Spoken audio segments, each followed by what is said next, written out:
Today we're going to be talking about building your portfolio. I think this is something important. We did a video yesterday on security, talking about security and how important that was. And today we're going to be talking about building your portfolio. So right now it is Friday the 15th of March 2024, and we are currently about a month away from the Bitcoin halving, and also we are what I would call in the middle of meme season. Now, what I mean by meme season is there are different seasons that you see within crypto. Bitcoin, altcoins, top tier, low cap, gaming, lots of different sectors. And the seasons are kind of used to determine when those assets kind of pump and they do well. And so at the moment, it's meme coins. We are seeing incredible attention on social media around meme coins. There's a lot of degenerate gambling going on, people trying to get rich quick. And we're seeing a lot of this at the moment, but it only kind of lasts for so long. And so what I want to do today is, whilst everyone's having fun and they're playing with their portfolios and they're playing with these meme coins, I want you to understand that for every one person on social media who actually makes it, and when I say the word actually, I say that because when you look on social media, there'll be a lot of people that say they make it. There'll be a lot of people that use Photoshop, that copy other people's wallets, that use CSS on the screens to make it look like they're better than they are, but they're actually not. So the people that genuinely actually make it, for every one that makes it, I would say there's probably 10,000 that don't. And so it's very rare to actually succeed. And I just want you to be aware of that. You're saying my voice has a bit of an echo. Okay, let me see if I can fix that. Maybe that is, I don't know why. Not actually sure how to fix that, but thanks for letting me know. I just don't know what to do about it, unfortunately. There's not actually much I can do. Your investments are all down. I think everyone's is today. There's been a nice little drawback at the moment. And it's a good thing. It's healthy to have that. So what we're going to do today is we're going to have a quick look. So this is Bitcoin, if we look at the charts. And this is an app called TradingView. You can use this for free. It doesn't cost anything. You can set it up for free. But what we're looking at right now is TradingView, and we're looking at Bitcoin. And so we'll do a video and I'll talk all about trading and how we can work on trading. We'll do that in a completely separate video. I don't want to get too much into that today, but just to have a quick look, we can see this right now. This is absolutely perfect. I said we were going down to 62,000. We're on our way down at the moment. I'm sitting in cash at the moment, so I've cashed out in the market already. I posted about this. As soon as we got rejected off of this 73,000 line here, it kind of hit it. It bounced off a little bit and hit it again. It rejected down. As soon as it rejected down to here, I was watching it. And as soon as we broke here, this first break, this was my sell signal. So this little dip that we had here, this little dip, this is when I sold. I sold right here. Now it bounced up and I was like, oh, did I do the right thing? But then it crashed down, and it kind of just got me to that confidence in what I'm talking about. Because at the end of the day, there's a lot of people that tell you like what they think and what they believe, but even a broken clock can be right twice a day. And I've said this before and I'm going to say it again. I don't have a clue what I'm doing. Nobody does. There's no such thing as an expert in this space. We're all just winging it, hoping for the best. What I'm trying to do is give you some tools that hopefully help you make some more educated decisions. That's all I'm trying to do here. And so right now I'm looking at my trend lines, and I'll talk to you about how to make these in another video. But at the moment we can see here that we're on a little leg down. Now, if you're an investor, okay, let me just determine this at the moment, because building your portfolio is important.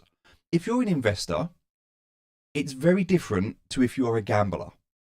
And there is nothing wrong with either. If you want to gamble, that's fine. If you want to invest, that is fine. But what I would urge you not to do is call yourself an investor when you're just gambling. Okay, it's very dangerous when you get into that mindset of thinking that you're investing when you're not. Now, to be an investor, there's a few things that you need to know. First, you need to have a minimum of a 5-year plan, 5 to 10 year plan. Anything under 5 years in this space is purely gambling. In any investment space, you need a 5 to 10 year plan. You're not investing in something if you're looking at how to exit a week later. And so if you're not investing in a product or a protocol if you're going to sell that token the moment it pumps. If you're investing in something, you're investing in it for the long term. And so you need to look at that. And so most investments are going to be at least minimum, I would say 2 years minimum. But I would say 5 to 10 years if you're an investor. Anything other than that is just purely gambling. So understanding the difference, what we're going to do now is we're going to look at how to build our portfolio. And again, what you're seeing on the screen right now, we're going to cover this in a different video. We're going to talk about the macro economy, the micro economy. We're going to talk about all different things. But for now, we're just looking at Bitcoin and we're seeing what's happening with Bitcoin, and it's absolutely fine right now. In fact, if we were just to scroll out and go up to the daily chart, if we just get rid of some of the noise that we're looking at the moment. Okay, so if we just have a quick look at the daily chart on Bitcoin, and even I would say we can go to the weekly. The weekly is probably a better look right now. So if we look at the weekly chart in Bitcoin, we can see that from this leg up here that we had, I'm just going to get my ruler out here. So something from about here to here, roughly, we see here that we had about a 70% pump in the last, I would say just over the last month. Okay, so this is a weekly chart. So this is 49 weeks in total. So we're talking from around here, which is somewhere about the start of the year, January. So somewhere from January up to kind of where we are now, we're seeing something in the region, about a 70% profit. It makes sense to have a correction. Now, most corrections that you see will be somewhere around a 50% correction. You can expect to see a 50% correction. That's perfectly natural. So if we got that 50% correction right now, that would bring us down to around 56,000 Bitcoin, $56,000 per Bitcoin, which is absolutely fine. That's absolutely fine. So now if we bring the chart back here, we can see that if we did that, if we had that 50% correction, it's actually going to bring us back around this area, just around before the halving. Now, we could come back down and retest this lower support, this red support. That's fine. I don't think we will. I don't think we'll come down that far, but I do believe we'll come down to the 62,400, which was a key line, a very critical line. So it makes absolute sense that we come down, we test this line before our final leg up. And when we're looking at the charts at the moment, we can see in the scale of things, we're in a really good position. It's a small pullback compared to the growth that we've had. And sometimes this is what you need to do. You need to zoom out and look at the bigger picture.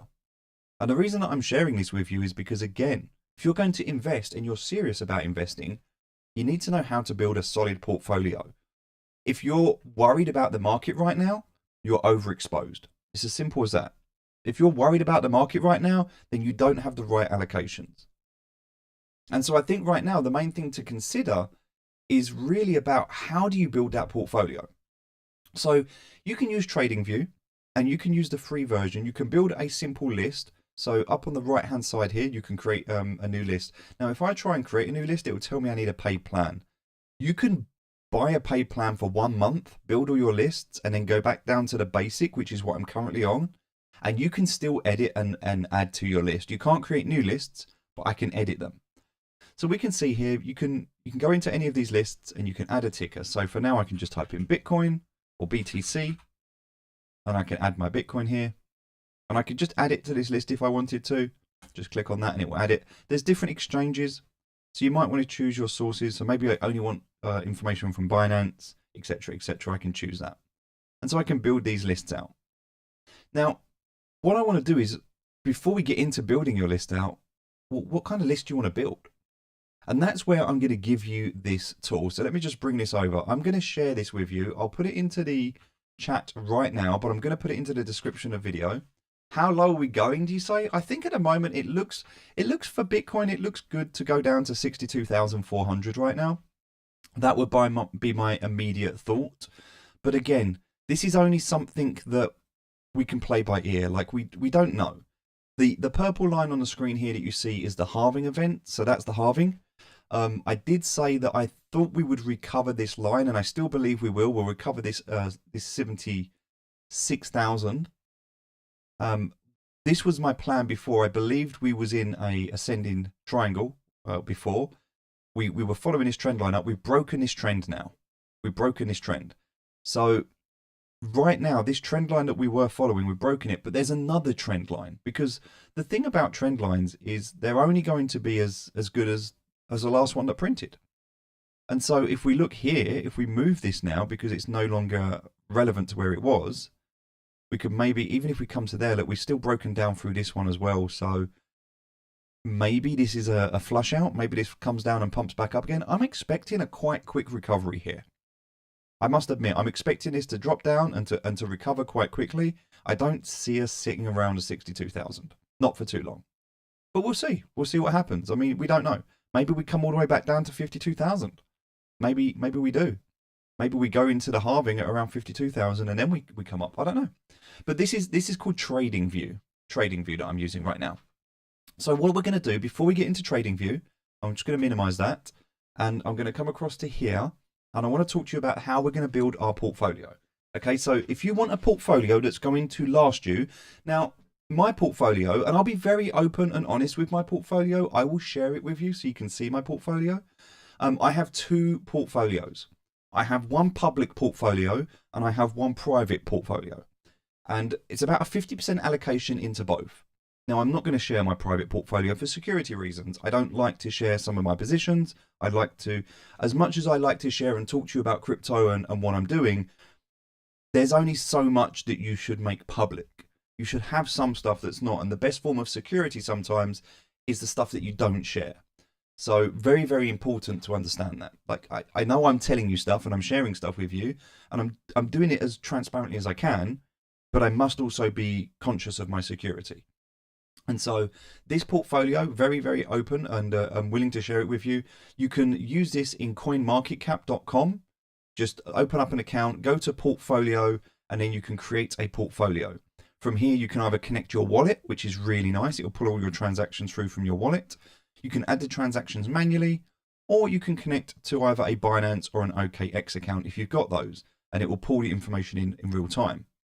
So this is a really good way to be able to build that portfolio out.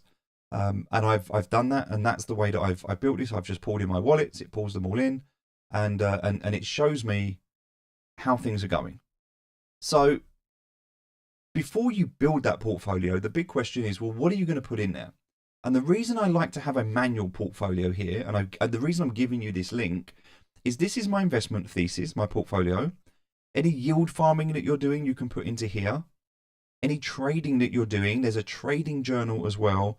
And any deposits or withdrawals that you make, you can put into here. So it's a way for you to be able to track things. And sometimes it's better to do this manually. Whilst you could use a service like CoinMarketCap, and it's great, automating this just allows you to focus on the final budget and balance and say, oh my God, like I could freak out, right? My portfolio is down $72,000 today. In the last 24 hours, $72,000 down. Okay, that hurts, and it's not nice to see that, but I'm not bothered by it. It doesn't affect me because I know that next week it could be $72,000 up. And ultimately what I'm looking at here is the bigger picture. When I'm looking at this, I'm trying to see how do things look overall. And yeah, so my portfolio is ranging from, and this is pretty much this year. So I would say from kind of, what are we looking at here? Sort of January time. It's been pretty stable from around 550 to 800. Up and down. I mean, it's been going up, it's come back down again. It come down very quickly. But overall, when I look at the bigger picture, I'm not bothered. It's not as volatile as just throwing up and down really quickly. And the reason for that is because I've built out this investment portfolio. So the way that I've done this is I've given you the tools to be able to build this for yourself. So you put in this top cell here, how much you're willing to invest. So maybe it's $100, maybe it's $1,000, maybe it's 10,000, 100,000. It doesn't matter. So let's just say we've got $1,000 to invest. All right, that's what we're investing, $1,000. All right, so what we're going to look at is minimum risk, low, medium, high, and then live trading. And we're going to allocate our portfolio accordingly. So the minimum risk for us is Bitcoin. Okay, minimum risk is Bitcoin. This is a store of wealth. We're going to put 100% into here. I like to call this my fuck it fund. You know, if everything else goes wrong, fuck it. There's my backup. So Bitcoin to me is always the store of wealth. It's always the backup. The goal is always to have more Bitcoin. That's always the goal. So everything else that we do, aside from Bitcoin, is to acquire and to generate more Bitcoin. And so let's look at the next sector here then, the low risk. Well, what are we going to put in here into the low risk category? You know, you could argue Ethereum, you could argue Solana maybe. Maybe you might want to say AVAX. These are blue chip, top tier, what you would consider to be stable platforms. Now, at one point in time, I would have said Luna was part of this. So it doesn't always work, which is why we diversify. And one thing you also want to consider when you're looking at low risk is, and let's just go back to the Luna example because I got caught out here. So if I was to have said Luna at the time, and then I also had Anchor and I had UST, and let's just say that was my portfolio, it might look like I'm diversified because I've got 20% in 3 separate areas. But because UST and Anchor were part of Luna, if Luna went down, guess what? Anchor and UST went down with it. So the reason I'm sharing that example with you is because you don't want to be overexposed to one network, to one area. If there's going to be a catastrophic event, it could trigger a cascade. It could trigger just a knock-on effect, and you don't want to have that happen. So low risk, we could look at something like Ethereum, we can look at Solana, we can look at AVAX. These are different networks. Ethereum and Solana are completely independent to each other. So if Ethereum collapses, Solana should probably thrive, if anything. If Solana collapses, then Ethereum will probably thrive. Now, if I was to say Ethereum, Matic, Ronin, and use those, again, if Ethereum was to go down, the chances are Matic would get hurt. It would probably survive and it would adapt, but it would get hurt. So we want to make sure in our low risk, we're diversifying. And it's really important you understand this. So what we're going to do here is look at Ethereum, Sol, AVAX, and you can add some more to this if you want to. And then when I come across to the medium risk, okay, these are going to be sort of layer 2. So this one might be Matic. I might put Ronin in here. I'm also going to consider some things like Render, which is a really good token at the moment. Quant, which I think is a good token at the moment. These are medium risk, but they've got utility. And you might ask yourself, but Steve, how are you finding these tokens? How do you know about them? I'm glad you asked, because that's what I'm going to share with you now. So in order to build this out, we need to use another tool, and I'm going to talk to you about it. And this is going to help us build out our medium risk and our high risk. And then what we've also got is a trading portfolio. So I've got 2 trading. I've got trading and I've got backup trading. So the reason I've got 2 for the trading is, one is what I use without stop losses. This is a high risk trading. If this gets wrecked, if this portfolio, this trading portfolio gets wrecked, for example, if I was to lose my, now it says, I need to figure this out actually, because something's not right here. That's because it's using the wrong one. That should actually be using J17. That's better. And so should that. Perfect. And this one should be using, you just change that. That should be using J22. All right, perfect. Okay, so you're only going to have $50 to trade with. So if I lose that $50, well, then I've got a backup. And the backup is something where I would use stop losses. This is a more conservative, a more careful trading strategy, a longer term one. This one's going to be a higher risk trading strategy. And this one's going to be like daily or weekly trading. This one may be a bit longer term. And then we've got our high risk stuff where we're just going to take a gamble with. This could be your meme coins, maybe a couple of allocations for meme coins, anything else. But I'm only putting a small amount here. This is 10% of my entire portfolio, of which it's only 5% of that 10%. So this is how we're breaking things down. All right, so that makes sense. So now we've got our minimum risk, our low risk, our medium risk, and our high risk. All right, so let's have a look. So what we're going to use to determine what we should build, how we build out this tracker portfolio, is a website called Messari.io. Now, Messari.io, you can use it for free, but for what I'm about to do, you will need a paid version. The good news is they do a week free trial. So I have just signed up, literally just now for the purpose of this video, I have signed up to a free trial. All right, so I'm going to go back to their website, to their homepage. And now I'm using their free trial. I'm going to click at the tab at the top here that says Screener. Screener, this is what I'm looking for. And from here, I'm going to click on All Assets. Screener, All Assets on the website Messari.io. Now, if you don't have a free trial, this will be blocked off. You won't be able to see this.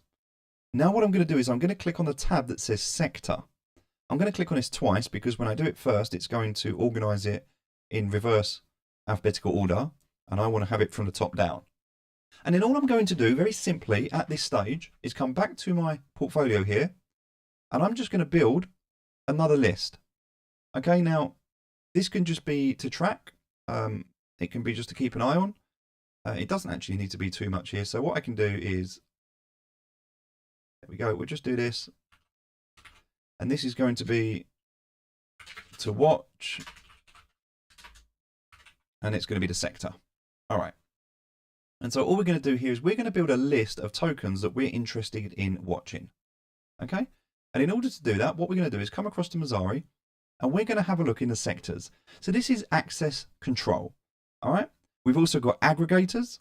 If we scroll down, we've got analytics. If we scroll down, we've got art, asset managers. Okay. We can see what else we've got here. Cloud platforms, collateral assets, collectibles and digital goods.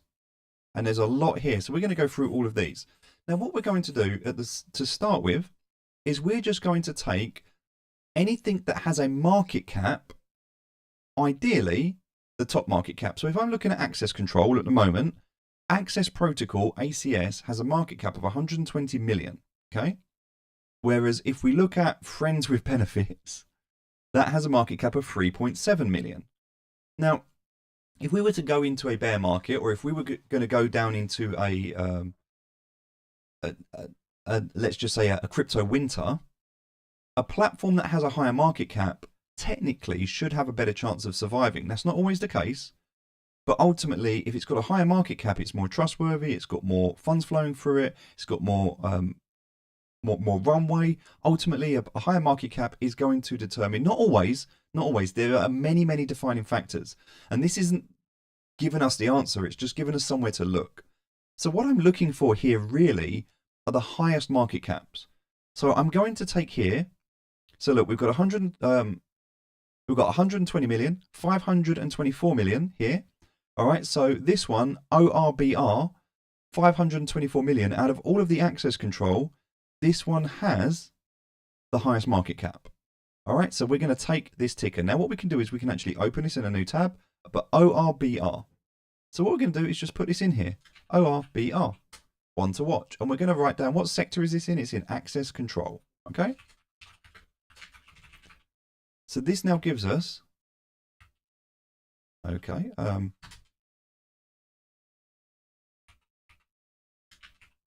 I don't know why, for some reason, there we go. All right. I don't know why. Let me just do this because for some reason, I think there was like white text on there or something. Just make this a bit tidier for you. There you go.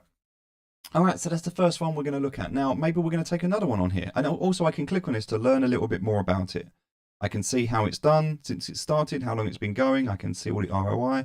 I can see the markets that it's on, like where I can buy it, what I need to trade it for. I'll also be able to see some information about it as well. If there is information, I should be able to see that as well. I can look at their website, find out their socials. So there should be some stuff on here so I can learn about this, see what it is, and just get a better understanding. So dynamic Web3 marketing platform, bridging Web2 audiences, offering mission, staking, and community-driven growth strategies. All right, so never heard of this before, but there's a way for me to figure this out. So you might find some really good low cap gems in here. But you're also going to find something. It's got 524 million market cap at the moment. It's got nearly 500,000 in trading volume, which is low compared to some of the others that you see on here. So you need to be able to look at what it is you want to do. So I'm going to take this, and I'm also going to take Access Protocol as well.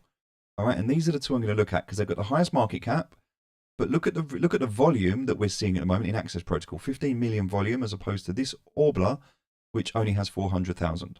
Okay, so that's what I'm going to do. I'm just going to build it up. So this one's ACS.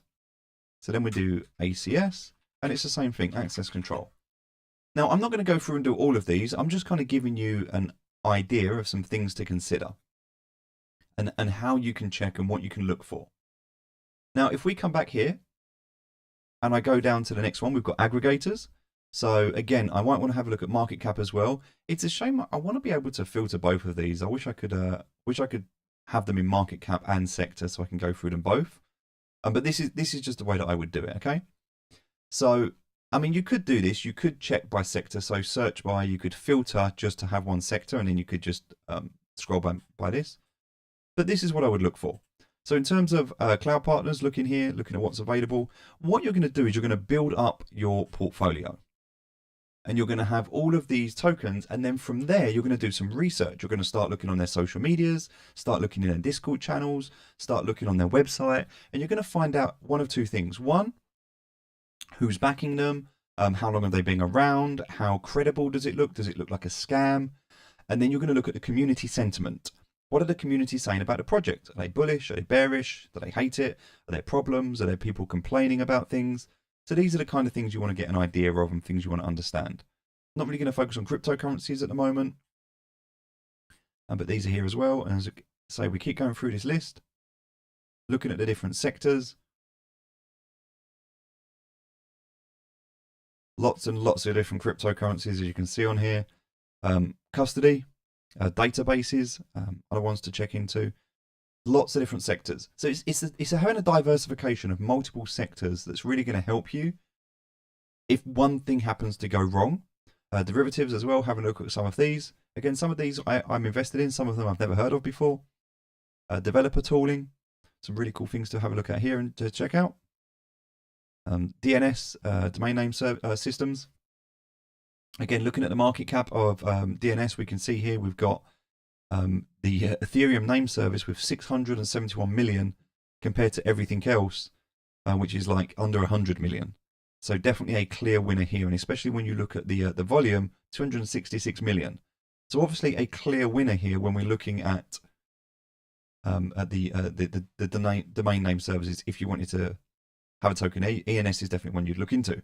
But again, this is based on Ethereum, so you're going to be exposed to Ethereum more by having this as well as Ethereum than just having Ethereum on its own. All right, so carrying down, energy networks, education, we can see here. And then we've got exchanges, lots and lots of exchanges. So many of these, lots of new ones popping up all over the place as well. Not all of them are going to make it. I would say that potentially 80% of the assets in the crypto space are probably not going to be around in the next few years. So it's worth taking into consideration, especially when you look at exchanges. There are just so many of them. And there's a lot of pages to go through here. You don't have to go through all of them, but it does help to be able to build out a decent portfolio. So this is the place to start. File storage. Now, I think file storage is a really important sector. So when I look at this, and I'm looking at something here that's got 4.8 billion in a market cap, billion, not million. So I tend to look at market caps that are in the billions, and this is Filecoin. So for Filecoin, down 14% at the moment, on the last 24 hours, is up 64% over the month, 22% for the year. But actually a really good investment right now, I think, especially as it's on a pullback. Could be a good one to get into. But yeah, if you're looking at storage solutions, I think this is definitely an important one. Arweave as well is another one that I'm involved in. So storage solutions, this one at the moment is up 252% on the month. So Arweave, I did sell my Arweave position actually. So just be aware that even though it's down on the day, it's actually up on the month. So you could be expecting a bit of a pullback on this, but ultimately Filecoin and Arweave, two of my big investments that are doing very well. So yeah, lots of things to consider here. Gaming. Gaming is another one to consider. Now this is a really big one, and I think the gaming sector is going to do really well. But you need to understand and look at some of these tokens. Some of these games, some of them are quite new. Like if you look at the Three Kingdoms, I've never heard of it. I don't know if it's good or not. I don't know anything about it. But it's got a very low market cap. Now it could be that you're getting into something early, but it also might be the opportunity that this is dying out and you're missing out on. So this is where you'd have to look at the communities and figure it out and have a look. Red Fox Labs is actually one that I'm quite bullish on. I've been invested in this for years. We'll see where it goes. I don't know if it's going to be anything or not. Maybe it is, but it's the one I'm looking at. Wild World looks really good at the moment. There's lots on here. So I think gaming's going to go. Tropica, CAH, this has just gone parabolic recently. Look at the gains on this at the moment, year to date. It's up to nearly 3,000% year to date. So yeah, you've really got to look at these tokens and also Gamercoin as well. GHX is up like 1,700% at the moment. So Moon Tropica looking really good at the moment. Gamercoin looking really good at the moment. Some of these just incredible gains. Incredible gains. If you were to get into some of these, you'd be up to 300% right now. You're trying to find the ones that are going to pop off that haven't gone yet, and you want to try and get into these before they go. Outer Ring, I think, has potential. I think this could be good. It's obviously down on the year to date at the moment, but it could have potential. I've been watching it for a while now. It's kind of an MMO game. Looks like kind of a sci-fi MMO kind of game. Cypher is another one that I think could be good. Cypher could be a really good one. This could be a great one to get into. Hasn't popped off yet. Boomlands, I think Boomlands is one that's going to go really, really well. We'll have to wait and see on that. But yeah, there's a lot of tokens in the gaming space, and I think the gaming space is really going to pop off. So it's one that I'm heavily invested in. But hopefully this helps. Again, this is a way for you to come and do your own research. You shouldn't just be trusting influencers. You shouldn't just be watching crypto banter and assuming that they're giving you the best information. You need to be doing your own research and looking at tokens. So Merit Circle actually been Beam, I believe, Build on Beam now. They've rebranded.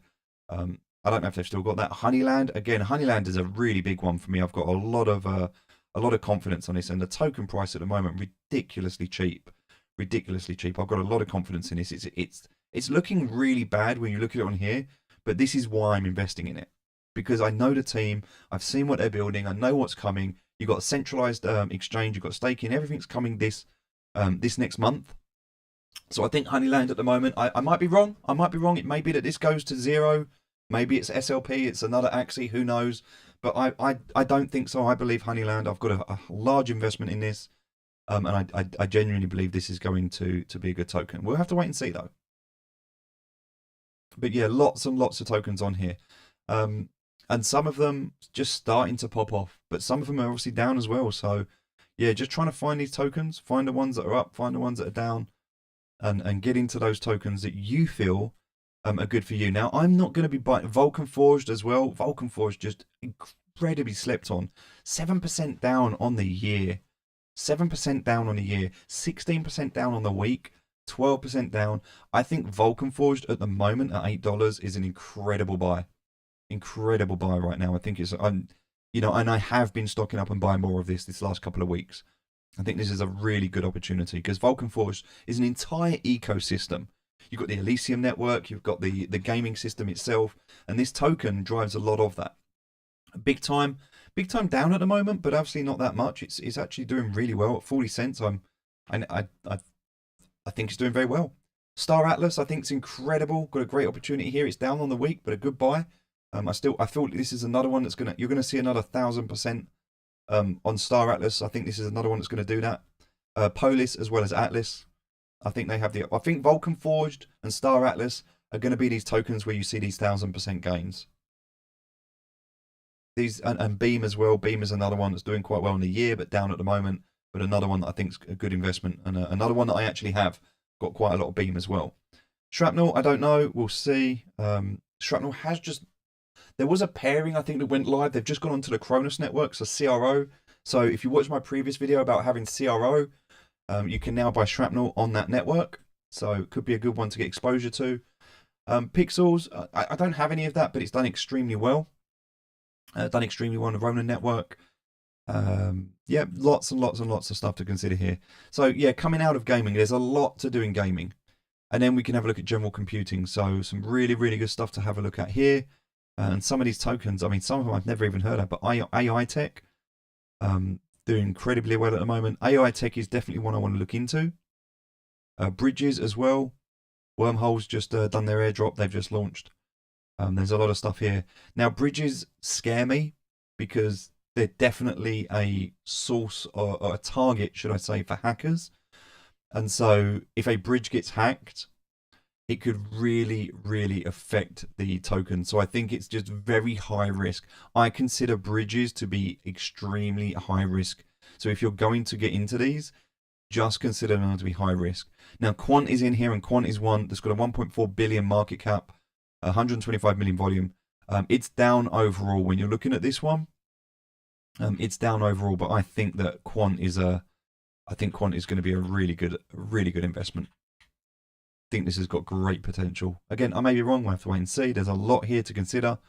Access Protocol as well. There's a lot of stuff on here.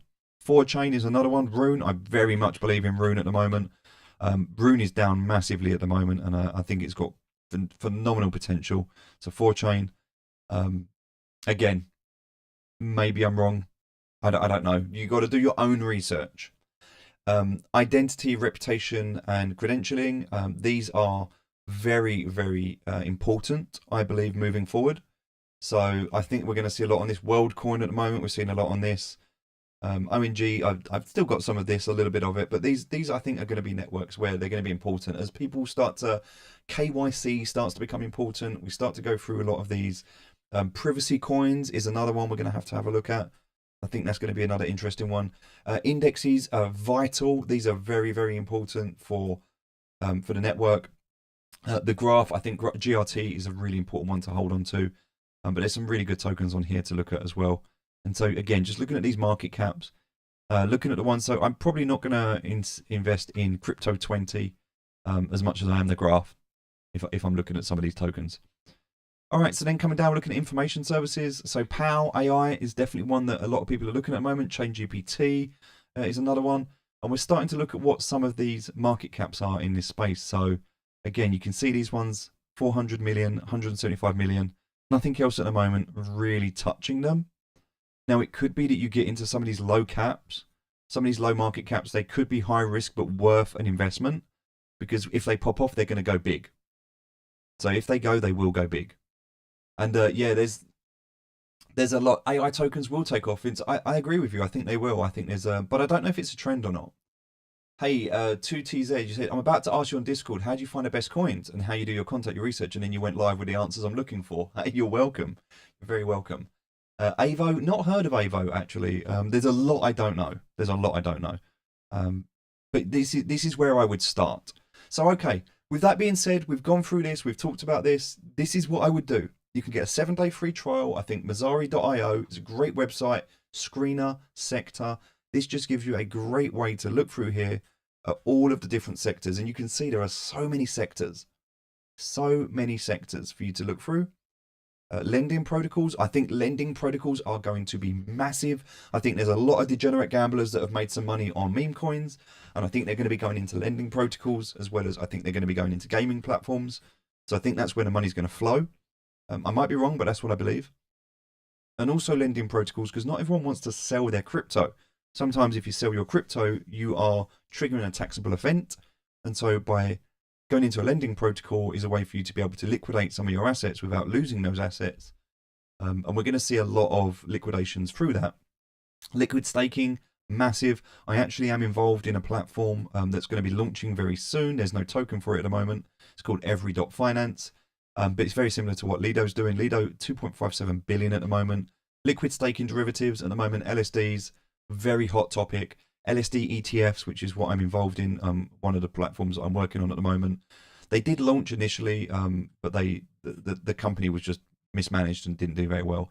DeFi yield farming, not doing very well at the moment, really struggling, hoping to see that sector pick back up. But liquid staking, definitely a transition that I'm seeing do really well at the moment. And I think it will continue to. I think as people are looking for ways to yield farm, in a way that allows them to buy their asset. Basically, what you can do here is you can buy an asset and then you can stake that asset. You still own the asset, but you're basically getting yield from it as well. So, yeah, definitely a good opportunity to be able to do that. Liquid staking tokens. Haven't really looked much into these, but there's a lot here. Machine learning. I think machine learning is really, really powerful. Synesis One of my big plays. I took profit on this recently. 500% up on the year at the moment. I had a very, very early allocation into Synesis One. I 5x'd my money, which was fantastic. I did take some profits, which was good because it's had a bit of a pullback, and I did get back into the market. So made a nice 20% gain just by sidestepping on that. Fetch AI as well. 2 billion here, as you can see, up quite high. But as you can see, just look at this sector alone. This sector at the moment, machine learning, doing very, very well this year. Pretty much everything is up 1, 2, maybe even 300%. So again, definitely machine learning at the moment to go alongside with AI and what's happening with AI. A very hot topic right now. So you might even want to look at some of these. It could be the OLAS. I don't know what this is, but it looks like it hasn't popped yet. Now, maybe there's a reason for that. Is it new, or is it just not very good? You need to look into that and do your research, but hopefully that will help you. All right, market making, one to look at. Marketing services, not really one I'm looking at. Metaverse, yeah, I would put that in alongside gaming. If you're looking at gaming, there's 267 pages here, by the way. Like, I'm not going to go through all of these. As you can imagine, we will be here for a long time. Music could be a good one. I did get into Audius, but hasn't done very well overall for me. I bought the top, unfortunately, of that. But that being said, maybe now's a good time to get in. Lots of other things. Oracles, I think, are huge. I definitely think these are going to pop off, and you want to be involved in some of these, especially some of the bigger oracles that are out there. Chainlink, for example, is a huge one. 11 billion, to give you some context, market cap, but a really big one.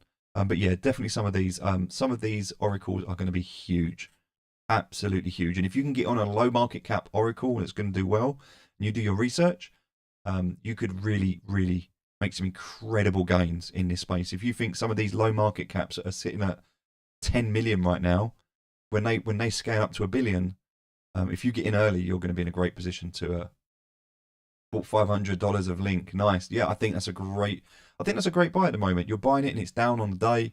Overall, in terms of the year, it's only up 20%. I think Link's still got a long way to go. So I think you're in a good position. So what I would do if I was you, if you've just done that, is come across here. I would put this in maybe your medium risk category. I wouldn't call it a low risk. I'd definitely still call it a medium risk. So here, if you're looking at medium risk, and let's just say you've got $1,000 to invest total, then medium risk, you're going to put 30%, which is $300. If you're going to split that between 10 different tokens, that means that if you had $1,000 total investment, you should have just put $60 into here. So if you're saying you've just put $500 into Link and you're using this, then that would mean you've got something like, let me have a look. What would we have here? So, all right, so it looks like we're going to have about $10,000 total. Maybe a bit less. So you should have, if you've just put $500 in Link and you're looking to invest in a diversified portfolio, then you should look at your total portfolio being worth about $9,000 for you to be able to put around $500 into Link. I hope that makes sense. I hope that kind of gives you a bit of context as to why we're doing this and why we're building this. So the whole purpose here is that you're diversified across multiple different sectors, across multiple different chains, and that you're across multiple different risk strategies as well. So some low risk, some medium risk, some high risk. Now the purpose of the high risk is to be able to generate you profits quicker, that you can then funnel into the medium risk and into the low risk, ultimately bringing you across to Bitcoin. So that's how I would build my portfolio. So I would have all of these tokens that I was going to watch, and I'm going to go out today and I'm going to rebuild this for myself, because I have not been keeping up to date. There is far too much out there. It's far too much out there. I've been very hyper focused on what I've been building and what I've been working on. And I am definitely not optimized in terms of my portfolio, and I know that. I've decided for the purpose of this run that I'm going to focus on a couple of horses and I'm going to back them completely. But when you put all your eggs in one basket, things can go wrong. I'm not saying you should copy me. I'm not saying what I'm doing is the right thing. You do you. But I genuinely believe, and I feel like if we've got any chance of making it in this run, and mass adoption comes in, I think CRO, I really feel like this is low risk. Now, I might be wrong, but I really believe that CRO is a low risk. The reason for that is because you're not just buying a utility. You know, they've got the Cronus network, they've got their exchange, but they've also got the CRO app. And the app is one of the easiest apps to use. Now, their support hasn't been that good, but the app's good. It works. Now, on top of that, you've got to think about the partnerships that they've built. You've got the stadiums. Now, I know FTX did that, but they did it wrong. So hopefully now, you know, Crypto.com can do it right. They've got the partnerships with the F1, the UFC. You know, these are partnerships that even throughout the bear market, they have retained these partnerships. See, look at what happened to FTX, right?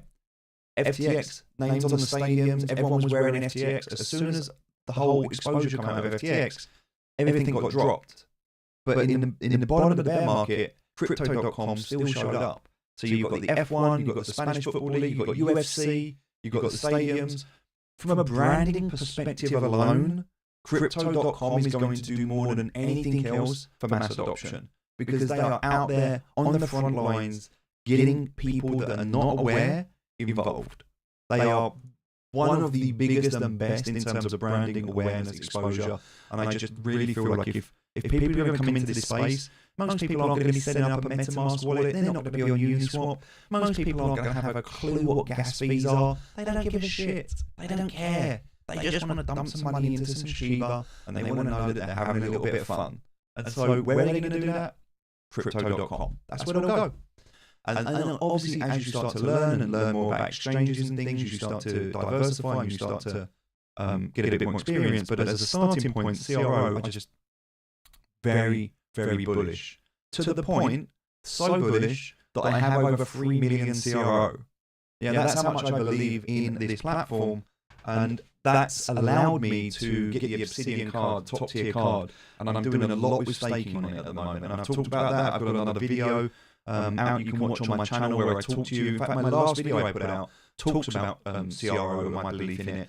And last night, just last night, I went and I'll show you what I did just last night. Oh, I need to charge my phone up, sorry. So what happened was Alright, so my partner had been out for the day, and she come back and she was like, "You're going to cook dinner." And we've all done it, we've all been there. You've all been in a situation where you just go, "I really don't want to cook tonight. I just can't be bothered. I don't want to cook." And so you order a takeaway. We've all been there, we've all done it. And so I decided we're going to order a takeaway where you just eat. Now, if you go onto the Crypto.com app and you go into gift cards, you can actually buy a gift card for Just Eat. Deliveroo, Costa Coffee, all of them. Even your weekly shopping. If you're in the UK, Asda, Tesco, Sainsbury's, you can get gift cards. Gift cards for everything. They even used to do Amazon gift cards. They've stopped doing them now. Uber as well. So what you do is you do a gift card. So this is what I did. I bought a £50 gift card for Just Eat. I then went and placed my order with Just Eat. I used my gift card to pay for it. I got 10% cashback in CRO. So I bought a £50 gift card, right? I got 50 CRO for buying that gift card. Now CRO at the moment is worth 10 cents. But when that goes back to $1, which it will, if I can hold on to that cashback and I cash it out when it's worth $1, I've just got myself $50 cashback. My takeaway last night was free. It doesn't cost me anything. As long as I follow this strategy, I can eat for free. I can do my shopping, my weekly shopping for free. My Ubers are free. If I follow this strategy, now obviously you can say, yeah, but that requires CRO going to $1. Last cycle, at the start of the cycle, I did a video just like this, and I told everybody, buy CRO.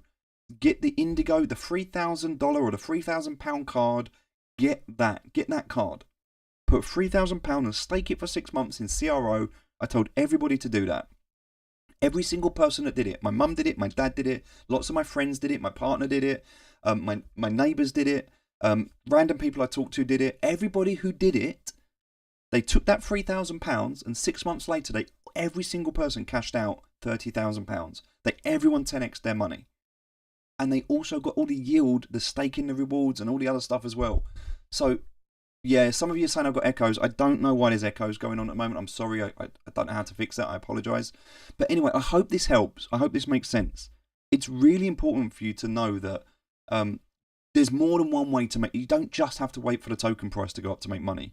You can do staking. You can do yield farming. You can do cashbacks. There's other incentives for you to be able to generate money that you can use to reinvest. So anyway, hope that makes sense. You predicted this pullback today perfectly yesterday. This channel is underrated. Thank you, Saudi. I really appreciate you. Yeah, I mean, it's just, to me, and the thing is, like, I'm not a professional trader. You know, I'm not an expert. I'm not trying to sit here and tell you I know the answers. All I'm trying to do is give you some tools to help you. That's all I'm trying to do right now. All right, so let's go back and we'll have a quick look at the markets and see what's going on, see if we can position what's happening. I'm still confident in the long-term thesis. I think we're going to see 92,000 by the halving. I still believe we're going to see 76,000 soon, but we are having a pullback at the moment. So if we just look at Bitcoin and use this, it's an absolutely textbook pullback. We had a really good like flush out for leverage. Do we recover this though? This is a really key line at the moment on the daily. If this recovers today back above this blue line, then we carry on as normal. But that we do have to pay attention to this. We do have to pay attention to this because we've been in an uptrend, and right now we are still making higher lows. What I mean by that is if you look at a candle, you've got the high of the candle and a low of the candle. Yeah? So if we look at this one here, the high and the low, we're still making higher highs and we're still making higher lows. So this is the low and this is the low, but this one is higher than that one. All right. So from trading, what this means is that because these are higher highs and these are higher lows, we are still trending upwards at the moment. However, this was a trend line that we were following because it's, as you can see, there's a point here, there's a point here. The more that it touches on a trend, the more relevant it becomes. But this trend is too new. You know, I would argue if we're looking at a trend line, I would argue if I move this over here somewhere, and I come back to maybe this point here. Now again, this is what's really important about this. I could move this and put it absolutely wherever I want. I could make whatever story fits the narrative, I can make it up. It's all bullshit. All right, but the fact is, this is exactly what it's about. You know, that if I put this here, this actually makes more sense to me to have this here because now we start here. We actually touched it here. So you can see it here as well. We touched it again here. We clipped it here. All right. So this to me is a better trend when I'm looking at this trend. Now obviously we had this bit here and we've just broken it.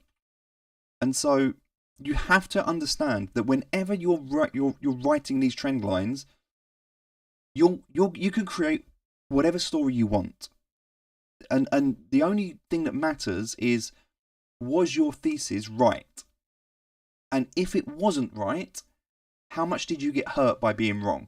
Because you want to minimize the damage when you're wrong and maximize the gains when you're right. That's all this is about. Minimizing and maximizing.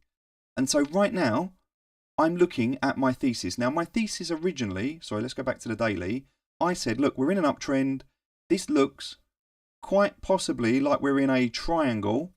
And you come into a triangle, you consolidate, and you pop out the other side. All right, we'll talk about trading another time, but this looks like a great triangle when you consider that. Now, for that to happen, we would have to pop out the top. I don't know if we're going to do that or not. Maybe we do, maybe we don't. Maybe we're still in the triangle. Maybe we've broken out of it. It's very hard to say at the moment. But if we look here at this line, and I don't know where this kind of line, sorry, let me just get rid of that. I don't kind of know where this line starts, but if we look here at these 2 points here and here, these lowest points here, we can kind of try and figure out, okay, so what does this look like? All right, well, maybe this looks like more like this, yeah? Well, we've broken up through this, so maybe this is playing out to be a bigger trend. So now we can start to get this idea. So look, we bounced off it here perfectly, and we bounced off it here perfectly. So maybe there is actually some significance in this line here. Now, it doesn't really matter anywhere before that, so we can just do it from there to there. There has to be a start at the trend line. Like where do you start it, right? So here, we've broken up, we've bounced down, we've smothered it, we've broken through. If you ever remember before, I talked to you about a skimming stone analogy. So a skimming stone analogy is like you'll skim the stone on water, and after a while, it will lose momentum before it breaks through. So that's the water surface, right? It goes the other way as well. So you can skim a stone upside down and it breaks through the other way. So if you imagine that analogy of skimming a stone on water, we're skimming, we're skimming, we're skimming, we're losing momentum, we break through. And so that's kind of what's happened here. So now what the question is, if we zoom in a little bit into like the 1 hour chart, okay, so we're just going to zoom in. We always start on the bigger charts. Don't start on the smaller charts. You should never be looking at anything under an hour. If you're looking at the 1 minute or the 5 minute, and by the way, some people on social media, they can create these candles and go, wow, look at this amazing growth. We've gone up 1%, but because we're on a 1 minute chart, that green candle makes it look so much better than it really is. Just be careful.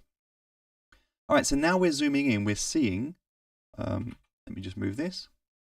We're seeing that that line that I put in was actually wrong. It should be here. I can get a little bit more accurate with it now. Okay, so look, this is quite a strong line. We can see this line here, right? It makes a lot of sense from here to here, and I can actually make it a little bit lower now. Look at that. So this line makes a lot of sense to me because we've consolidated around it here and also here. We bounced off it here and here. So this to me is a very strong line. Once you've got a line and it's quite strong, you might want to make it a little bit thicker. Maybe make it 2 pixels. So now you know this is quite a strong line. So we've broken through this line. So because it was a strong support line, it's also going to be a strong resistance, meaning it's going to be hard to break through it. So now we've broken down, we're no longer following that line. So now we're following this new line. So when we look at this new line, well, it started from here. Actually, if we come back, look at that. Look, this line actually makes a lot of sense as well, because now as we start to zoom in, and this is what it's all about, finding these patterns. Can you see how there's like a little bit of, it didn't go straight up. There was a little bit of resistance. There was a little bit of a hesitation here. So this makes a lot of sense. So this is where we start this trend. It clips it here and it clips it here. So right now, this is important. If we break through this, line, then I'm expecting us to go down. So we want to, I'm watching right now to see, because we broke through this line, I'm expecting us to go down, but we could be coming back up now. Maybe we just touch this to come back up.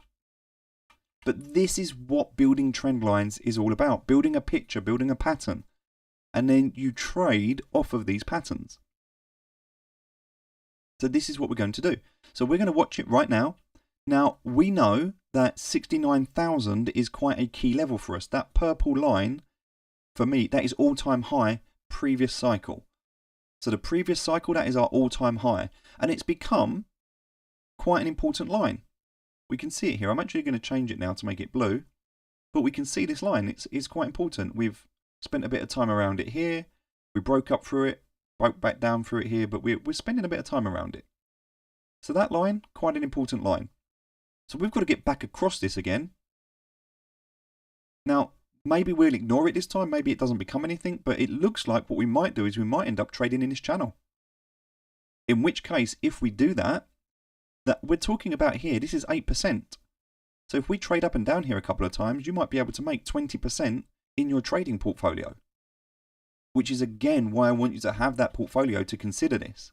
So when you're building out a strategy, you've got your investments which are long-term, you've got your investments which are short-term, you've got your high risk, your low risk, you've got your trading, you've got your staking, and all of it together builds up your bigger portfolio, which is your wealth, you know, and that's what we're looking to ideally move across into Bitcoin. I hope this has been helpful. I'm going to go through, answer any questions you've got, but today was really about giving you the tools to help you to understand how to build your portfolio.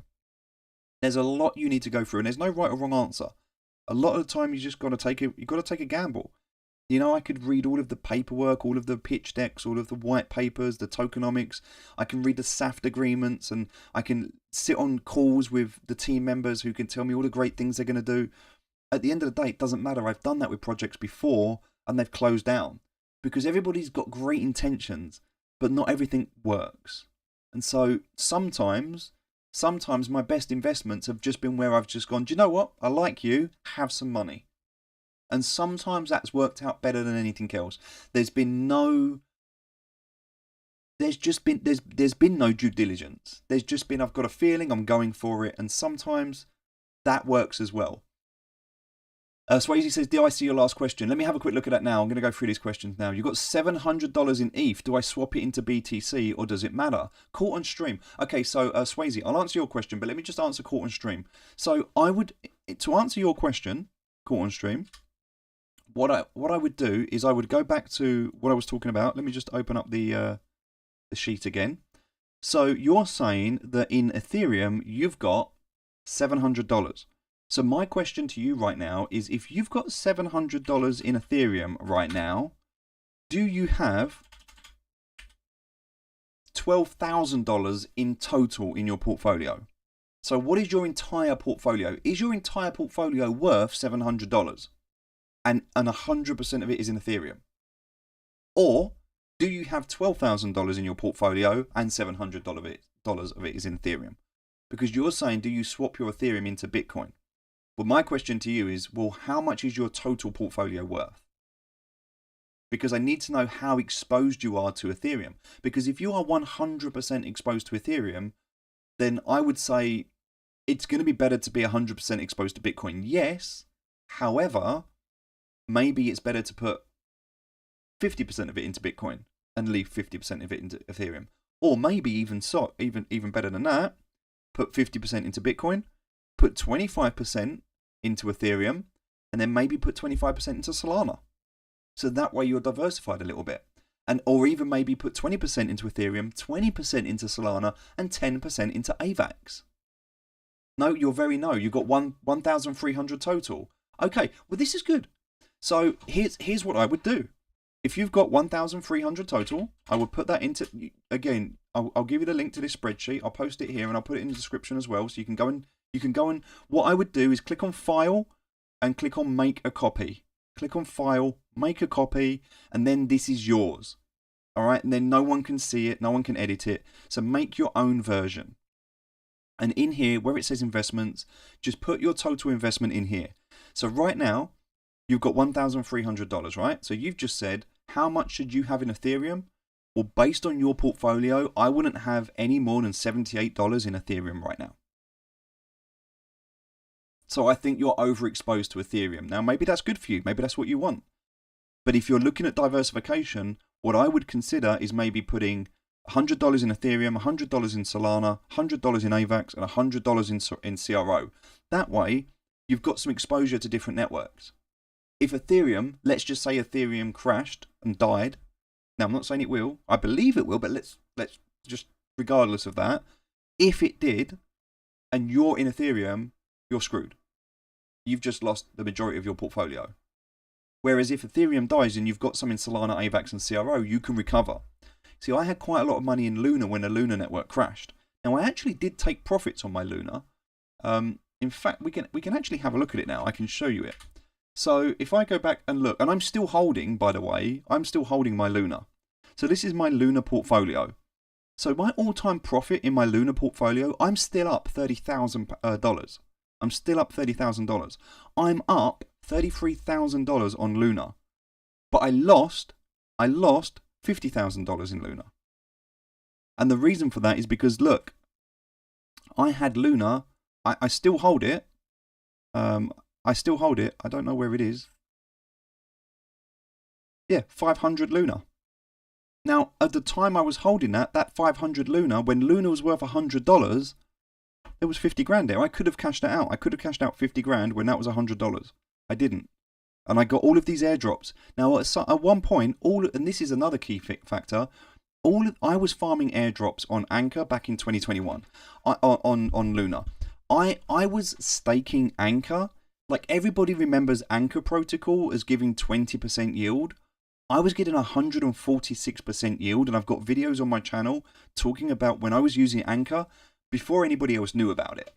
And so the reason I'm sharing that with you, I'm not showing off. It's not a way to impress you. I'm trying to impress upon you that when you get airdrops, we all got the Jupiter airdrop, we're all getting these Wormhole and all these other airdrops, and some people on social media will make you think it's wrong to sell.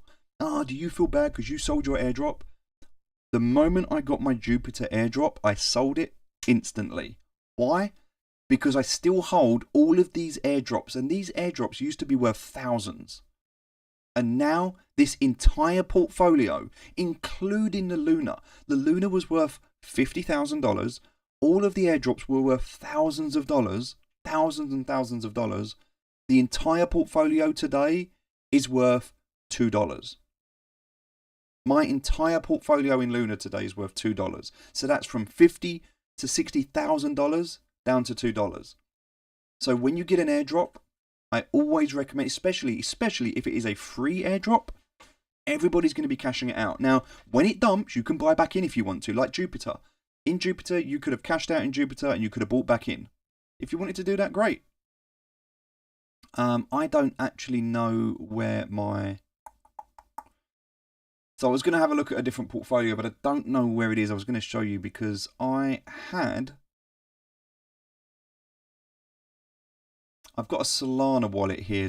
This shows you my Jupiter position. So you can see I made $14,210 by cashing out my Jupiter. Right now, Jupiter at the moment, the price of it has gone up. Now, had I held it, it would have been worth a hell of a lot more now. So if we go and have a look at this transaction that I did here, there you go. I had 20,300 Jupiter.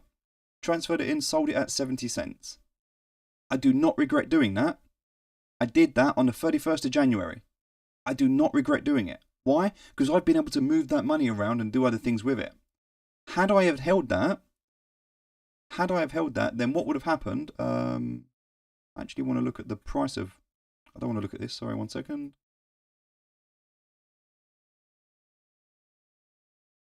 Let's look at this. This is Jupiter.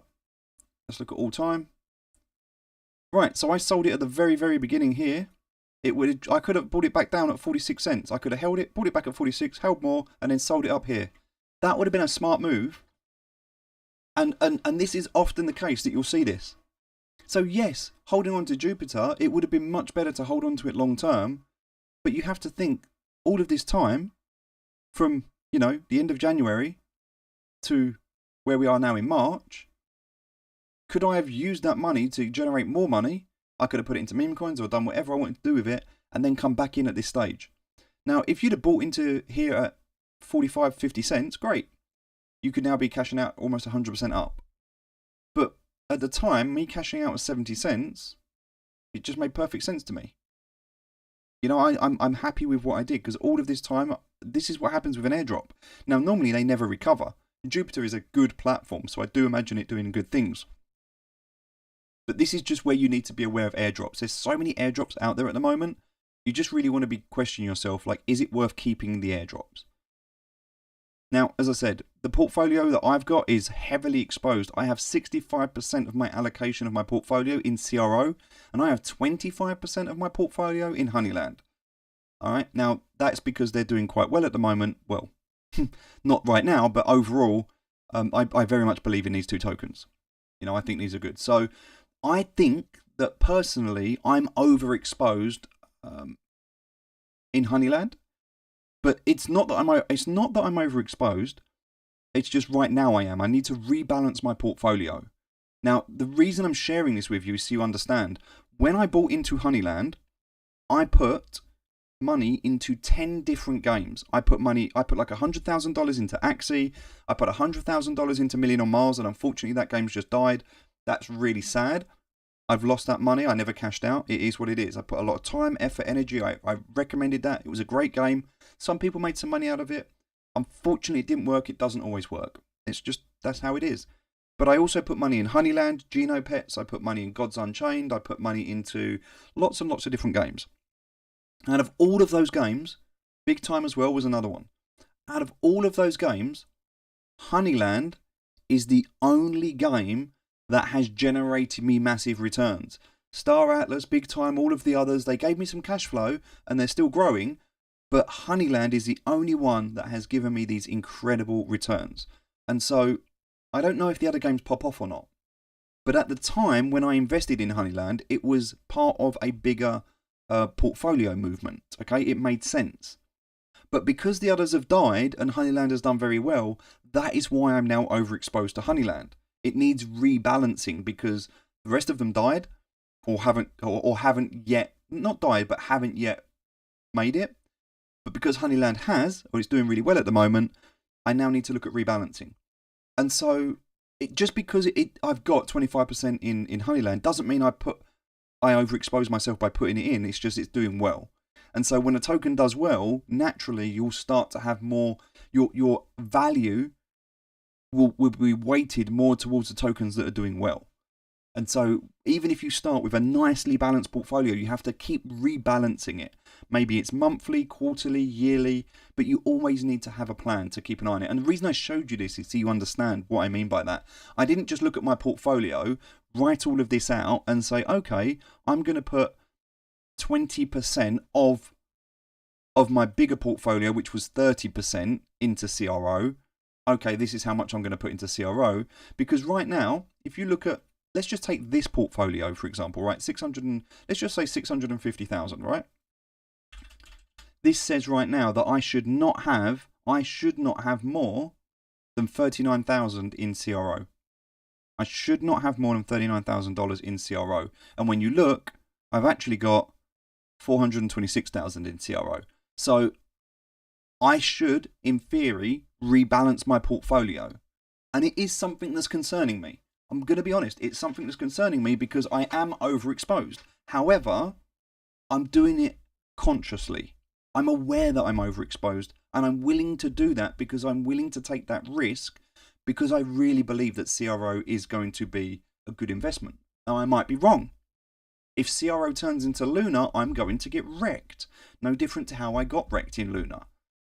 But sometimes risk equals reward. And even if I got wrecked in CRO, let's just say my CRO portfolio disappeared, I'm still okay. I'm still in a position where I can recover. You don't want to put all your eggs in one basket. I've got a lot of eggs in one basket, and I'm really trying to protect that basket. But at the end of the day, you've got to do what's right for you. It really depends on your risk appetite and your strategy. But hopefully this helps. So that's all I'm going to cover for today. I've gone through everything. I'm going to answer the questions that have been asked. So Swayze, let me get back to you now because this was a big question. So I wanted to leave it to the end. With how fast the bull market seems like it's going with the ETFs and retail getting into crypto, my game plan is to sell 50% of my crypto portfolio around September to December and then sell the rest of my portfolio around April to June of 2025. Do you think that's somewhat of a good plan? A lot of mentors are saying they think the bull market will end around September 2025.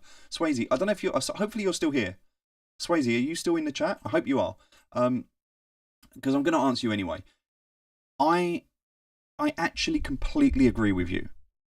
I completely agree with you. My short-term thesis at the moment is I want to be out of the market around the start of November this year. I agree that a lot of experts, I mean, yeah, whatever, a lot of people are saying, oh, we're not going to see anything until 2025, till the end of 2025. My opinions normally have data to back them up. There's normally a method to my madness. I don't just randomly spout stuff. Sometimes I do, but normally when I'm saying something like what I'm about to say to you now, there's a reason I have this opinion. So I'm going to explain to you the reasoning behind why I believe you're correct. And so I think, and again, it's just an opinion, all right? Just an opinion. I think if I go back and look at the data, because the data is always key here, right? So let's go and have a look at Bitcoin. Now, I'm not going to spend too long on this, and I'm not going to go into it in great detail, but just to give you some context, if we look at the last few cycles, I'm also going to go to CoinMarketCap, because I think CoinMarketCap is going to be good here. If I click on the halving, so if you go onto CoinMarketCap and click on halving, see more, all right? This gives you some really good information. So if you scroll down, you can actually look here. It tells you when the first slice was. All right, the first halving took place on November the 28th. Now, halving was still not priced in at this point, and so nobody really knew what was happening. But we had the halving event, and then on 2016, all right, we saw what happened. And then on 2020, we saw what happened, all right? And so now, 2024, we're still in that discovery phase of what's going on. And also with ETFs. So here's the other thing I'll say to you. In the previous cycles, what we've always seen is Bitcoin flows into altcoins flows into low cap into kind of gaming, etc., right? And when it flows into Bitcoin, it's normally because it's flowing out of things like the S&P 500 or, you know, whatever. So money always flows. And so that's why, another reason, by the way, not to digress, but just to show you, and I'm sorry, I hope my audio is okay. I know some of you said there's an echo. I have this economy tab here, where I track the SPX, the NDX, the Dow Jones. I check bonds, I check currencies, commodities. I keep an eye on gold, silver, US oil, because I want to see where's the money flowing. I want to see what's happening at the moment. What are people buying? How are things doing? Is the S&P 500 doing well? Because normally, when you see the S&P 500 take a bit of a dip, normally you'll see Bitcoin pick up. And when you see Bitcoin take a bit of a dip, normally you'll see things like the S&P 500 pick up because money's moving between markets. And so it always makes sense to have an understanding of what's going on in a macro sense, on a bigger picture, as well as on a micro sense. So taking that into consideration and looking at the bigger picture, as an economy, globally, we're pretty fucked. I think we all understand and we know that. Fiat currency is declining, massive inflation, purchasing power, debt, leverage, overexposure, everything from property with Evergrande all the way down to, the vast parking lots and car lots of repossessed automobiles. Like, you just have to look and see. Like, there's a really good film. If you look at the film The Big Short, it's a great film where they spot these trends and what's happening with the subprime and things like that. When you look at those markets and you understand them, you can start to see what's happening, right? So taking all of that into consideration, when we now come back and have a look at this, we're trying to figure out at the moment what the halving's going to do. Right, so first thing you need to look at is when did the halving take place? All right, and then when did we see the pump? So if we have a look on, let's go to Bitcoin. So we're going to, let's go to here. Let's go to Bitcoin. Kind of need to see a bigger picture of this, right? So I'm going to move this onto a different screen so I can talk to you about it. And we're going to look at the price of Bitcoin. So we're going to go from all time. So at the moment, what we can see here is that ignoring the first one, but in 2016, around July. So, okay, so here. This here is when the halving happened. Here. Look at when the cycle kicked off. All right, so July 2016 and the peak was in December 17. So a year later was the peak. All right, okay. Well, let's look at the next one. So 2020, May the 11th, 2020. May the 11th, here. All right, May the 11th. When was the peak? Well, the peak was around a year later. All right, now we had two peaks here, and you could argue that the second one was potentially synthetic. I think that one of these was synthetic from the leveraged, from FTX and all the over-leveraged positions and the gambling with other people's money. I don't think that this was a double top. I think that this was one peak, and it was probably manipulated, whereas the second one I don't think was real. So whereas here we had like one peak up and down, I think that this also would have been one peak up and down had it not been for the bad actors. So I'm discrediting this first peak, and I'm kind of considering something in the middle here. So with that being said, we're still looking at a year. All right. So in that case, well, where are we now? We're not even at the halving yet, which is why people are saying it's going to take a year. That's why people are saying the middle of next year, because they're basing it on the past. But whilst you could use this, I also want you to take into consideration something else. If we look, all right, now this is what I think they're missing in the bigger picture here. Let's have a look at the total market cap of all crypto. All right, the total market cap of all of crypto. Now, let me just get rid of some of these crazy drawings, and we can ignore all of this stuff because it doesn't matter. What I want you to pay attention to here, and this is what's important, is how long from when crypto started. Now, we can't go back this far. How long did it take for crypto to reach 1 trillion? It didn't reach 1 trillion until January 2021. Okay, so it was about 10 years. Roughly 10 years, roughly. I mean, not exactly, but roughly 10 years. So then my question is, if it took 10 years, right, on average 10 years to get to 1 trillion, how long did it then take to get to 2 trillion? Because if you're basing this on history, if it takes 1 year to get to 1 trillion, then it should technically take 2 years to get to 2 trillion. Sorry, if it takes 10 years to get to 1, it should take 20 years to get to 2, right? Because that's basing it on history, right? No. It took 1 year to get to 1 trillion. To get to 2 trillion, it took, let's have a look, 2 trillion, it took 2 months. 2 months.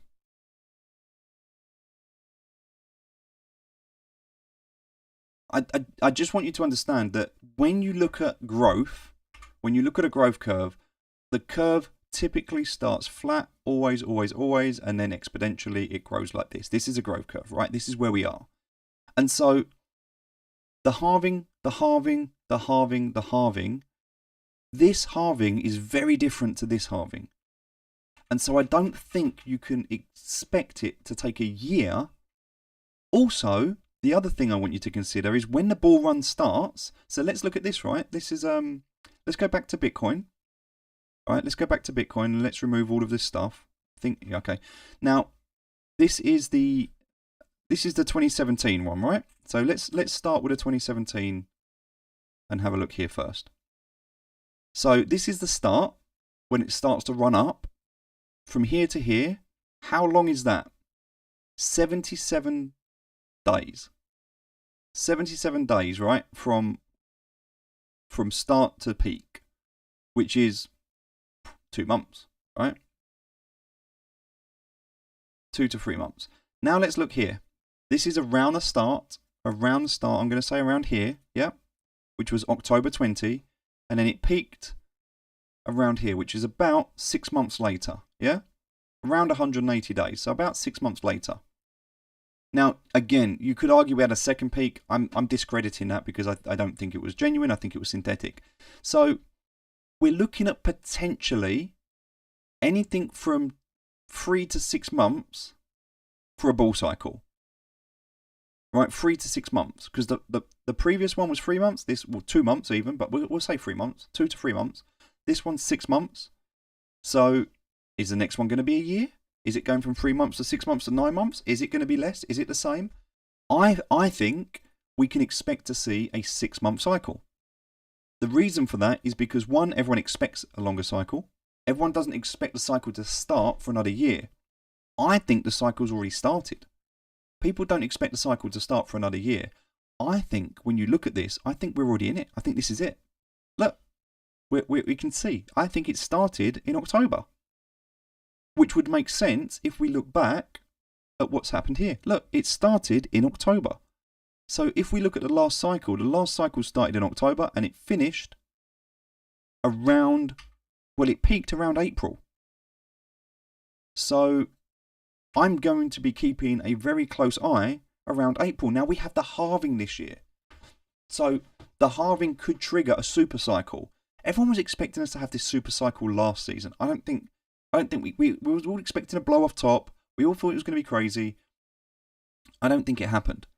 This time, we've started the bull run early, and now we're going to see the halving event.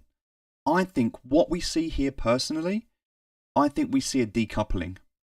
I think that Bitcoin continues to go up because I think the halving event is going to trigger this supersonic, like Bitcoin is going to go phenomenal. And I think that altcoins go down. So I think we're in a 6-month cycle right now. And after these 6 months, I think altcoins go down. And I think Bitcoin, and I think it decouples. And I think anyone caught in altcoins are going to struggle to get into Bitcoin. And that is why, for my personal belief, I am going to be transitioning from altcoins around April time, around the halving. I am going to be transitioning from altcoins back into Bitcoin. And then that's it, I'm holding. And that's it. And that's it, I'm done then. And then probably somewhere around next year, November time, I'll probably look to exit the market because I think we've got tax season coming up. We've got Christmas coming up. I think there's going to be a lot of people looking to liquidate around the end of the year to, offset their books. So I'll probably look to get out for that and then get back again around the new year. And then I'm just going to hold it. And then I hold Bitcoin forever. I never sell it at that point. Now, I might be wrong, but that's my belief. That's my thesis. Now, with that being said, in the past, it's always gone from Bitcoins to altcoins, and there's always been that cycle. But this time, the money's in ETFs. And so I don't believe the money can flow as easily from Bitcoin into altcoins. And so I'm expecting us to have a supply shock. Now, a lot of people think, I've had people call me out for being an idiot, say I'm stupid. There's a lot of people that think that I'm just wrong. Because there's a couple of things that I believe in. I think we're going to have a supply shock. And people keep saying to me, you can't have a supply shock in Bitcoin. It's not possible. The exchanges can't run out of money. Well, technically you're correct. The exchanges can't run out of money. But the exchanges can only offer what is available to sell. And an exchange, all an exchange is a way of people buying and selling. So the users, there has to be an order book. People have to be willing to sell Bitcoin for people to be able to buy Bitcoin. If Bitcoin is being taken off, if it's being considered a store of wealth as gold bullion, and people don't want to sell it, the exchanges will start to dry up. You will find, and so what will happen is the price of Bitcoin will become so phenomenally expensive because no one's selling it. So yes, it's possible there will be Bitcoin on the books, but it's going to be expensive. It's going to be out of price where people can't buy it anymore. But eventually we could get to a point where people just stop selling it. Where the people that are buying it and holding it are just not selling it. And now, as a result, you have people who desperately want to get into Bitcoin, but can't. Because now, this is a long shot. Imagine if everybody that owned Bitcoin, everybody, the miners and everybody else, imagine if nobody was selling it. Well, if no one's selling it, then there's none to buy.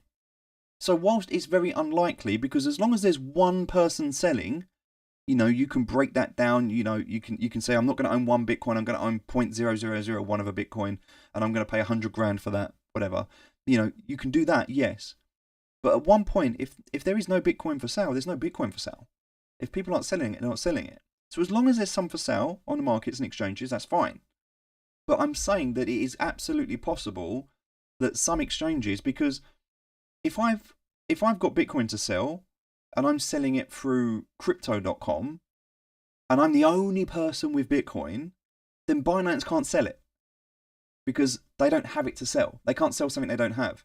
So what I'm saying is it is very possible that we see a supply shock through some exchanges. And we've seen it in the past. We've seen it happen where exchanges can't honour transactions, or they have to halt networks, or things like don't work. So I'm just saying, imagine a time when you go to buy Bitcoin and it's not available. Now, people think I'm stupid for that, but I think that they're just not considering the bigger picture. So I think we'll see a supply shock in Bitcoin. I think that the price is going to go through the roof. And I think that people that wanted to buy Bitcoin are somehow not going to be able to. And now, as a result of that, they're going to be forced into altcoins because they're going to have to buy altcoins because that's all that's available to them. So I think it's different. It's different from going from Bitcoin to altcoins. I think people will still do it, but for a different reason, because the ETFs, they're not going to be able to flow as easily. Anyway, if you've got any questions, please let me know. Hopefully, Swayze, hopefully that answers your question. Very helpful. 2 final questions. Why don't I believe in ETH? And how do I feel about Solana? Hey, caught on stream. That's a good question. I don't believe that there are any Ethereum maxis on Ethereum. I don't believe that any hardcore maxi Ethereum people, I don't believe they use Ethereum. Why? Because if you used Ethereum, you wouldn't be a maxi. It's as simple as that. You can't, there is not a single person that can justify the cost and the convenience of Ethereum right now. It just doesn't make sense. So if you use Ethereum, then you know. If you've used Solana and you've used Ethereum, Solana wins every single time. Why? Because it's just convenient. It's just convenient. And at the end of the day, people will choose convenience over their own security.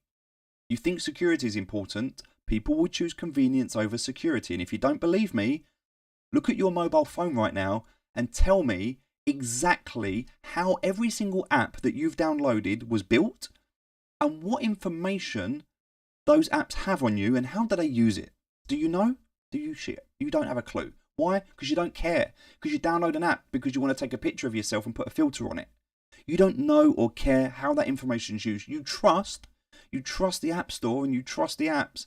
Oh, please don't screw me over. People only care about their security after they've been compromised. Fact. That's just a fact. And so, right now, for Ethereum, nobody's going to be coming in and saying, hey, here's an example. I tried to move money. I tried to move a token between 2 Ethereum wallets yesterday. no, sorry, it was like 2 days ago. I tried to move one token, just a normal token, an ERC20 token, between two wallets. It was going to cost me $60 in gas just to move a token. Who's doing that? I can move a token 1,000,000 times in Solana through a Phantom wallet. Click done, instant, priceless, doesn't matter. Why would anyone use Ethereum when they've got Solana? You just wouldn't. And so Solana's just one example. You've also got Ronin Network, which is great. Now, I know that's a layer 2. Polygon's still a bit laggy, and I've got my concerns around Polygon, but at the end of the day, and I know there's all these promises, you've got these blobs and these supernodes, and you've got this Deacon and I don't know what I don't know these names. Like, maybe it's just because I'm a boomer. Maybe I'm just old, but like, I don't know. It just feels like bullshit marketing sizzle and hype and trying to confuse people. It's like legalese. You know how like legal documents have all this crazy talk to make you think it's important when it's not?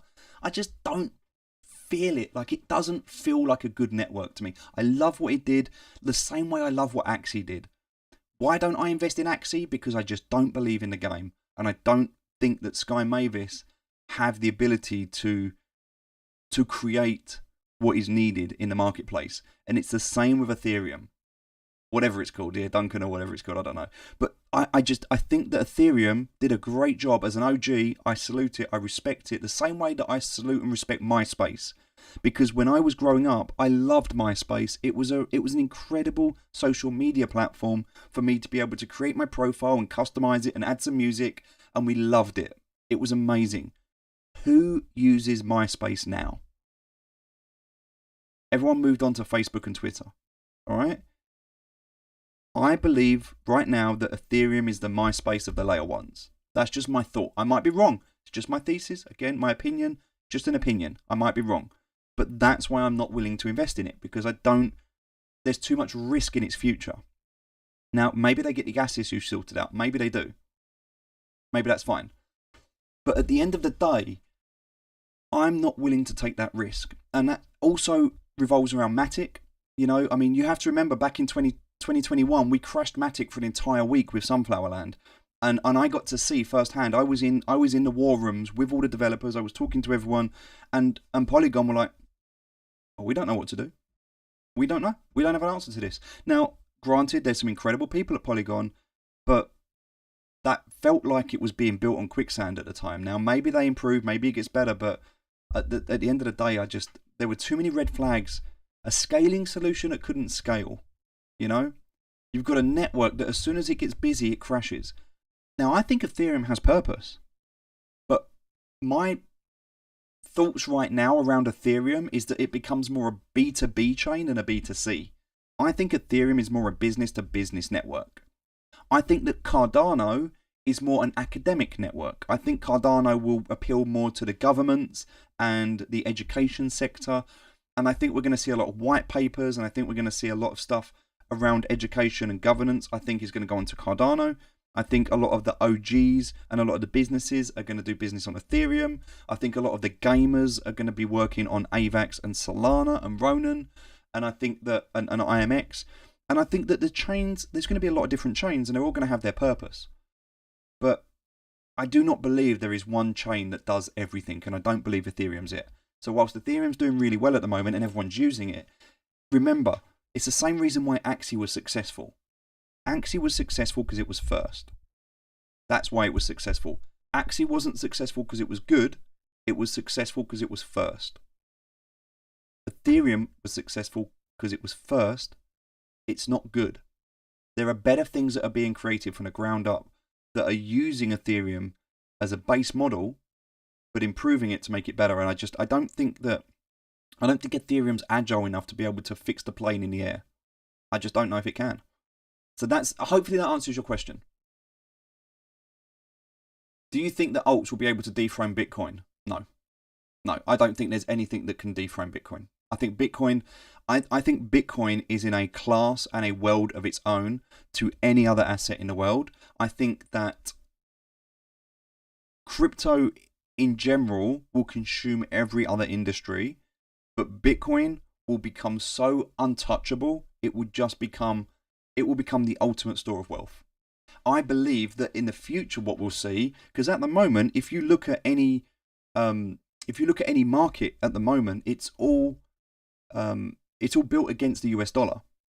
So everything is compared to the US dollar. Anything that you do trading or anything like that, anything is done is compared to the US dollar. We're starting to see a shift. Look out in Saudi Arabia. Look at in China. Look at in Russia. They're even starting to broker oil deals that are not based in the dollar. They're actually doing deals and they're moving away from that. They are not pricing in dollars anymore. I think we'll get to a point where people will stop basing a lot of the financial justifications of things against the dollar, and I think that will flip to Bitcoin. And I think Bitcoin, and there are people that have started doing this. We did it in the last cycle. I stopped looking at the price of things in USD. And Axie was actually a good example of this. When I was buying an Axie, I don't care if an Axie cost $100 or $1,000. I cared how much Ethereum it cost, because at that time I was basing my pricing off of Ethereum. Was it $100 or $200? Who gives a shit? It was 0.2 or 0.3 ETH. Okay, because I'm working on how much Ethereum I've got, not how much USD I've got. I think that's what's going to happen with Bitcoin. I think people will start to price the world economy will start to be priced in Bitcoin. And that makes sense, because as much as I love America, I don't think any one country should be in control of a global economy. It should be a decentralized, autonomous, transparent scaling solution such as Bitcoin. Bitcoin, it's the perfect job. The valuation of the global economy should be against Bitcoin. It's perfect. It's the perfect job for it. Do I think Solana has the most potential? Right now, yes.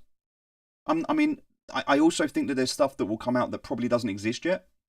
I think there's stuff that will come out that maybe hasn't been created yet. Who knows?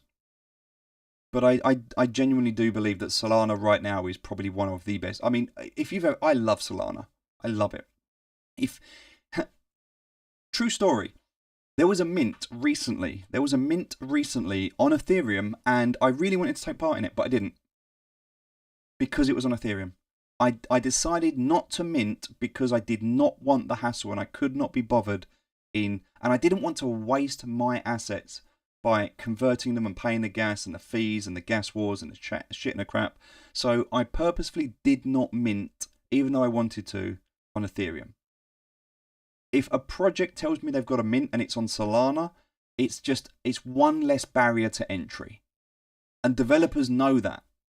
And so more people are choosing to mint on Solana now because of that. And how easy is it to mint on Solana? Well, just look at the meme coins. Why are the meme coins on Solana right now? Because it's cheap. That's it. So yes, you're going to get a lot of trash. Yes, you're going to get a lot of scams and a lot of crap. Yes. And you could argue that Ethereum's priced a lot of that out. True.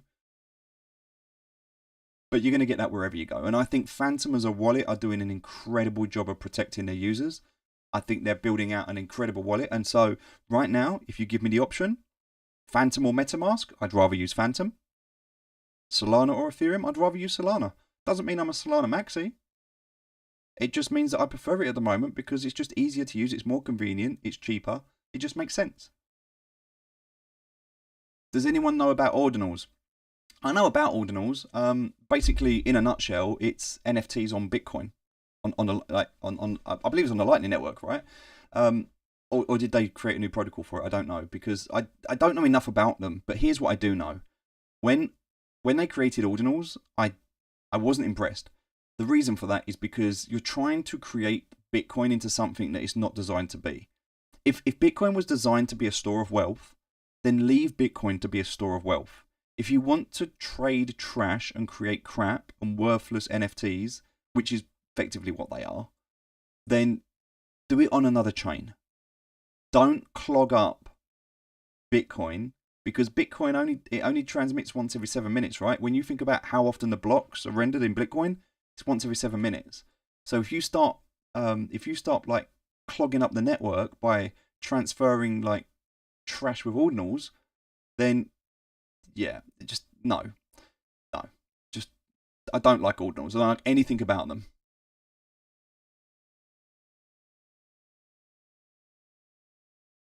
Yeah, exactly. SFL is a good example, right? That's the whole reason we went on Polygon for it, because it was better. Anyway, I hope that answers all of your questions. If you've got any other questions, let me know. I am going to kind of wrap up in a minute. I appreciate this was an hour and we've gone over, but I did want to answer all your questions, so hopefully we've been able to. My headset, I just realised I'm a burner because because everything you said makes sense. I hope it does. I hope what I'm saying makes sense. You know, I'm not trying to give you any answers. I don't have them. I'm winging it the same as everyone else. I'm trying to figure this out as everyone else is. You know, I'm not flush. Yeah, right. I've made some good money here and there, and I've done quite well for myself in some areas. But I'm one bear market away from getting wrecked like everyone else is. All I'm trying to do is give you some tools to help you make some better decisions, so you're not just relying on random people who are just shilling themselves and trying to dump on you as exit liquidity. Now, if you don't like using Trading View, if that's not one for you, there's another one you can use. It's called Dex Screener, dexscreener.com. You can pretty much do the same thing. You can create lists, portfolios, all that good stuff in here. Now, I just prefer to use Trading View, but you can use this as well. This also works. Yeah. All right, ladies and gentlemen, that's pretty much it for today. We're going to keep an eye on everything, see how the markets go. As I said, right now, looking at where we are, Bitcoin, typically what we're seeing at the moment, when we look at the ETF inflows, they seem to happen around Mondays. And so for the last few weeks on a Monday, we've seen an inflow into Bitcoin. I think what we're going to see maybe is the same thing happen. So we've got the weekend. You've got to think, right, it's Friday now. Markets are going to close. And so I don't feel like we're going to see much over the weekend. We'll maybe see a bit more of a dump. It's totally possible that we continue this dump over the weekend. I mean, this is daily, right? So it's very possible. Like we might not come down because we're actually recovering a little bit right now. So if I come down, let's look at the 4-hour chart as an example here. All right, so if we look at this 4-hour chart, as you can see, we're kind of recovering. I'm going to pop down into the 1-hour chart, okay? All right, if we come down into the 1-hour chart, we hit that bottom line there. We've started to recover a little bit. I mean, we might bounce off of this. This was all-time high, remember? We might bounce off of this. We might trade up and then into this. Maybe we come back up to here. I still fully see us in this circle right now. This hasn't changed. I drew this last week. It's still very relevant to me. We're still on target. Even if we trade up this way, you know, even if we trade whatever way we go, I still see this as the place we're heading towards. So my thesis doesn't change. Yes, we've had a bit of a pullback. It's totally fine. It's perfectly natural. There's nothing wrong with it at all. I'm only going to be concerned if we break down under this. I have just bought back into the market, so I did, for any of you that are watching, I cashed out the market here. I have bought back into the market here. Right now, I am sitting in, this is just my trading account, by the way, this is nothing else, just my trading account. And I will share my trading account with you because right now, I'm in one trade. I am in one trade right now. Here is my trading account right now. There you go. That is my trading account. So right now I've got $26,000 in my trading account. Let's actually see if that's right. Let's see if I'm following. Let me see. Am I following my own advice? Am I following my own advice? So 650,000. I should have 32,500 in my trading account. I've got 26,600. So there you go. I could allocate a little bit more into my trading account. I could allocate a little bit more. So 26,000 in my trading account right now. At the moment, I've got positions in Thorchain, Vulcan Forged, Beam, Quant, Gala, Avalanche. Not really. This is just gas, like Ethereum, BNB, and whatever this is just trash. We can ignore that. Even in the Avalanche position, I think I was moving some money across from that. But yeah, so I've got a position in Gala, Quant, Beam, Vulcan Forged, and Thorchain at the moment. That's what I'm trading. If there's an echo, I'm sorry. Yeah, I'm sorry. If there's an echo, I don't know why. I don't know where it's coming from. I'll try and get it fixed in the future. I apologise. Maybe we'll re-record this and do it again. We'll see if we can figure it out. But yeah, thanks for watching, guys. And I apologise for the echo, and I'll see you again tomorrow. No, I'll see you on Monday. All right, gonna have the weekend off. Gonna go and pick up the new car tomorrow. For those of you that saw, I traded meme coins, and I actually managed to take profit, and I bought myself a car. I'm not ashamed to admit it. Based off the profit I made on meme coins. It is what it is. All right, ladies and gentlemen, have a great weekend. Look after yourself. I'll speak to you soon. Take care. Bye-bye.